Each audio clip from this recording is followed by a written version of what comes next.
ကျွန်တော်တိတ်ကိုပထမဆုံးနေ့ရောက်သွားတဲ့အချိန်မှာပဲလှပတဲ့ဇနီးတဲ့နှစ်ယောက်လက်ဆောင်ရခဲ့ပါတယ်ဒါပေမဲ့ကျွန်တော်နည်းနည်းလေးတောင်မပြောနိုင်ခဲ့ပါဘူးစိတ်ပြက်လုံးလို့နယံနဲ့တာစောင့်ပြီးတည်လိုက်ချင်ပါတယ်ဗိုက်စာလုံးလို့နိုးလာတဲ့အချိန်မှာပဲ10နှစ်ကျော်လောက်မချော်ရသေးတဲ့ဆောင်းပုတ်စော်နန်းစော်နေတဲ့အနံ့ကိုစတင်ရရှိခဲ့ပါတယ်မျက်စိဖွင့်ကြည့်လိုက်တော့အမိုးကာတွေယိုရင်းနေပြီးအမိုးထုတ်တန်းကလည်းကျိုးတော်မဲ့တဏ္ဍဖြစ်နေတဲ့တစ်သားတဲ့အိုလေးတစ်လုံးကိုတွေးလိုက်ရတယ်ပြတင်းပေါက်ဆက်ကူတွေကလည်းအပေါက်တွေနဲ့ပြည့်နေတာကြောင့်ကျွန်တော်ဆွန့်သွားခဲ့ရပါတယ်အဲ့ဒီနောက်အိယာဘေးကကောက်ရိုးဖြာပေါ်မှာဝစ်လက်စလစ်နဲ့တွန့်လိန်ပြီးချမ်းုံနေကြတဲ့မိန်းကလေးနှစ်ယောက်ကိုတွေးလိုက်ရတယ်အဲ့ဒီအချိန်မှာပဲကျွန်တော်မျက်စိရှိမှာစနေရဲ့ဆက်ခင်ကွက်လေးတစ်ခုပေါ်လာပြီးအခြေအနေကိုနားလည်သွားခဲ့ပါတယ်ကျွန်တော်ဟာစစ်ဖွရင်တွေ29နှစ်ကြာပြည်တွင်းစစ်ဖြစ်ပွားခဲ့တဲ့ဂရန်ကီနိုင်ငံတော်စီကိုရောက်ရှိလာခဲ့တာဖြစ်ပြီးဒီရွာမှာတော့လူမိုက်လူပြက်ဖြစ်နမေကြီးရဲ့လီဆန်းဆိုသူရဲ့ရုပ်ကောင်လေးကိုပူးဝင်သွားခဲ့တာပါနိုင်ငံတော်ကအခုမှငိမ့်သက်ခါစားဖြစ်လို့ဧကရမြင့်မြတ်ကစိုက်ပျိုးရေးနဲ့အိမ်ထောင်ပြုခြင်းကိုအားပေးနေတဲ့အချိန်ဖြစ်ပါတယ်ဇနီးတယောက်ရရင်လက်မြင်းနဲ့ဧကနဲ့ကောက်ပဲတီးနှံ9ကြံထောက်ပံ့ပေးတဲ့ရွာလူကြီးကတော့အဲ့ဒီတီးနှံတွေကိုလိန်လည်ရယူဖို့အတွက်အချင်းထောင်ထဲကနေအရာရှိဟောင်းတွေရဲ့တမီးနှစ်ယောက်ကိုထုတ်ပေးပြီးတီးနှံ10ကြံကိုအပိုင်စီးခဲ့ပါတယ်၄ရက်အတွင်းလက်မြင်းလေးကရရှိခဲ့ပြီးတီးနှံ3ကြံပဲသုံးဆွဲခဲ့ကရွာလူကြီးကတော့ဝါအောင်စားပြီးအဲ့ဒီမိန်းကလေးနှစ်ယောက်ကိုတော့ဒီနေ့ကိုစံပြုတ်တစုံအပဲကျွေးခဲ့ပါတယ်မကျေနပ်ရင်တော့ထိုးချိတ်ကန်ကြောက်လေးရှိပါတယ်ကျေးဇူးတင်ပါတယ်လင်းယောက်ျားဘက်မှာရှိတဲ့ယူဆောင်ချန်ကအရင်ဆုံးလို့လာပြီးပိန်လုံးလို့မျက်လုံးတွေကပြူးထွက်နေပုံရပါတယ်ကျွန်တော်ကိုကြောက်ကြောက်လန့်လန့်နဲ့ကြည့်ပြီးချင်းကိုက်တန်လောက်ပဲရှိတဲ့အတန်တိုးတိုးလေးနဲ့ထမင်းချက်ဖို့ပြောရှာတယ်သူမထပ်ဖို့ပြင်တော့ဟောင်းနှမ်းစုပ်ပြက်နေတဲ့အဝတ်စားတွေကိုကြည့်ပြီးကျွန်တော်စိတ်မတက်မတာဖြစ်မိတာကြောင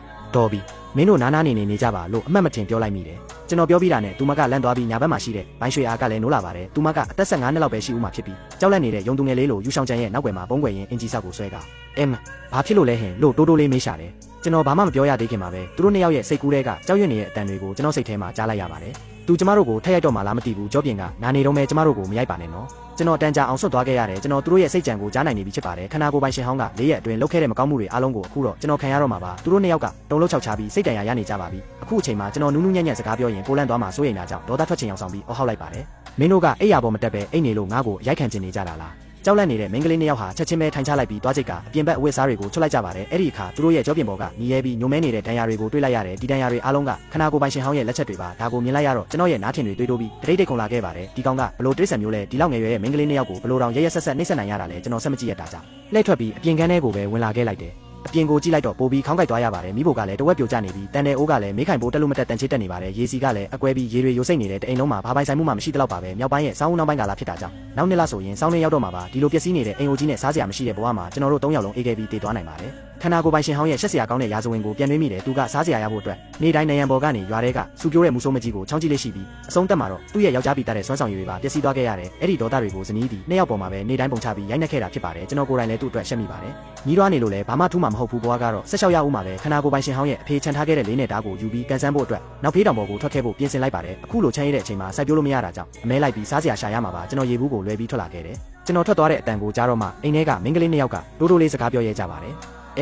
တယ်ညီမအရန်ပိုက်စားတယ်လင်းယောက်ျားဘာလို့ပြန်မလာသေးတာလဲကျမတို့ကိုတကယ်ပဲစွန့်ပစ်သွားပြီလားဟင်ဘိုင်းရွှေအားကယူဆောင်ချန်ရဲ့ရင်ခွင်ထဲမှာတိုးဝေရင်မျက်ရည်တွေမပြတ်ကြကငိုရှာတယ်သူမရဲ့လက်ကလေးတွေကပိန်လုံးလို့အယိုးတွေပဲမြင်နေရပါတယ်ယူဆောင်ချန်ကလည်းဘိုက်တွေစားလုံးလို့မခံမရနိုင်ဖြစ်နေပေမဲ့လည်းသူမကိုဖတ်ထားပြီးတိုးတိုးလေးနဲ့တိတ်ရှာတယ်ရွှေအားလိမ္မာတယ်နော်အိပ်ပျော်သွားရင်ဘိုင်းမစားတော့ဘူးလင်းယောက်ျားပြန်လာရင်ဒီနေ့ကျမတို့ကိုစံပြုတ်တစုံပို့ကျွေးရင်ကျွေးမှာပါဘိုင်းရွှေအားကလိမ္မာတိတက်စွာနဲ့ခေါင်းငင်ပြီးမျက်စိကိုအတင်းမိတ်ကအတန်ထွက်မငိုရဲရှာပါဘူးစိတ်ထဲကနေလည်းဒီနေ့တော့လင်းယောက်ျားကျမတို့ကိုမရိုက်ပါစေနဲ့လို့ဆူတောင်းနေရှာပါတယ်ရွာဝင်ဝကိုရောက်တော့တယောက်ကလမ်းခေါ်လိုက်ပါတယ်လက်ကြည့်လိုက်တော့ရွာထဲကစူပြိုးတောင်တင်းတဲ့မူဆိုးမကြီးကတကားဝမှာမိရက်ပြီးလက်ထဲကပေါင်မုံလုံးလေးကိုရမ်းပြပြီးဒီညရှင်ကျမရဲ့နံရံကိုကြော်လာရင်ဒီပေါင်မုံကရှင့်ပိုင်ပဲအရင်ကလီဆန်းဆိုရင်တော့ဝမ်းသာအားရခုန်တက်မိမှာတေချာပေမဲ့အခုကျွန်တော်ရဲ့ဝိညာဉ်ကခေတ္တလူသားတယောက်ရဲ့ဝိညာဉ်ဖြစ်နေပါပြီခေတ္တလူသားတွေကဒီလိုပြောင်းဖူးမှုပေါင်မုံတစ်ဝက်မပြောနဲ့အမဲသား10ကီလိုပေးရင်တော့လက်ခံမှာမဟုတ်ပါဘူးဒါကြောင့်ကျွန်တော်လက်ကပြပြီးလေးကိုလွယ်ကနောက်ဖေးတောင်ပေါ်ကိုပဲဝင်လာခဲ့လိုက်တယ်စောင်းပေါက်တော့ကြီးကဝါကျင်ရဲ့တရက်6တွေဖုံးလွှမ်းနေပြီးနင်းလိုက်ရင်အီအီလေးနဲ့တနာရီနီးပါးပတ်ရှာပေမဲ့ရုံတကောင်ရဲ့အရေးရောင်တော့မတွေ့ရလို့စိတ်ပြက်နေတော့တစ်ပင်တေးတစ်ပင်ပေါ်မှာ6တွေ့နေတဲ့မှုတန်းလေးတစ်ခုကိုတွေ့လိုက်ရတယ်ကျွန်တော်ချက်ချင်းပဲပါလာတဲ့အိတ်ဆုပ်လေးကိုထုတ်ပြီးအားလုံးကိုစုခုလိုက်ပါတယ်မှုတွေကိုတင်းစေးပြီးတာနဲ့အနီးနားကတောချက်တကောင်ရဲ့တွန်တန်ကိုကြားလိုက်ရတယ်ကျွန်တော်လေးနဲ့မြားကိုအမြန်ဆွဲပြီးအတန်လာရာစီကိုပြစ်ခတ်လိုက်ပေမဲ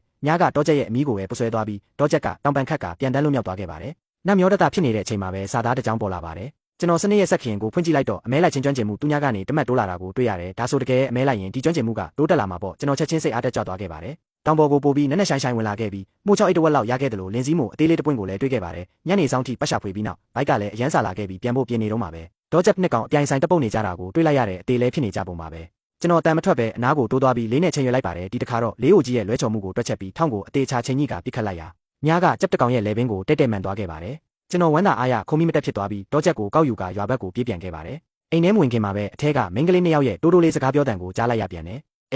ညီမတကယ်ဗိုက်စာလို့ပါလင်းယောက်ျားဘာလို့ပြန်မလာသေးတာလဲကျမတို့ကိုတကယ်ကြီးပြစ်သွားပြီလားရှောက်မပြောနဲ့ဦးနည်းနည်းလောက်ထပ်ဆောင်ရအောင်သူပြန်လာရင်စားစရာနည်းနည်းပဲတောင်းကြတာပေါ့ဒါဆိုသူကျမတို့ကိုရိုက်မှာမဟုတ်ဘူးကျွန်တော်တကားကိုတွန်းဖွင့်ပြီးဝင်လိုက်တော့ယူဆောင်ချန်ကလန့်ပြီးတုံးလုတ်သွားကအိယာကနေအတင်းထားဖို့စူးစမ်းရှာတယ်လင်းယောက်ျားပြန်လာပြီလားကျမအခုပဲတွားချက်ပေးပါမယ်ကျွန်တော်မျက်နှာကိုတင်းထားပြီးလက်ကပြလိုက်တယ် ဘာသွားချက်မှလည်းမင်းကိုမင်းလည်းကြည်ဦးမတက်တောင်မရက်နိုင်ပဲနဲ့မင်းတို့ဖျားနိုင်ရင်ငါဆေးဖိုးထုတ်ရဦးမယ်အဲ့ရပေါ်မှာပဲလဲနေစမ်းကျွန်တော်တော့ချက်ကိုယူပြီးမိဖို့ချောင်းထဲဝင်ခဲ့ပါတယ်တဲအိုးကိုဆေးကြောရေနွေးအိုးတီးပြီးကြက်မွေးတွေကိုနှုတ်လိုက်တဲ့ကြက်သားတွေကိုအတုံးတက်တွေတုံးကစုခူးလာတဲ့မူချောက်တွေနဲ့အတူရောနော်ပြီးပြုတ်လိုက်တယ်လို့မူရောစပားချောက်ထမင်းကိုလည်းချက်ပြုတ်လိုက်ပါတယ်ခဏအတွင်းမှာပဲကြက်သားဟင်းရဲ့မွေးပြန့်တဲ့အနံ့တွေကတအိမ်လုံးကိုဖုံးလွှမ်းသွားခဲ့ပါတော့တယ်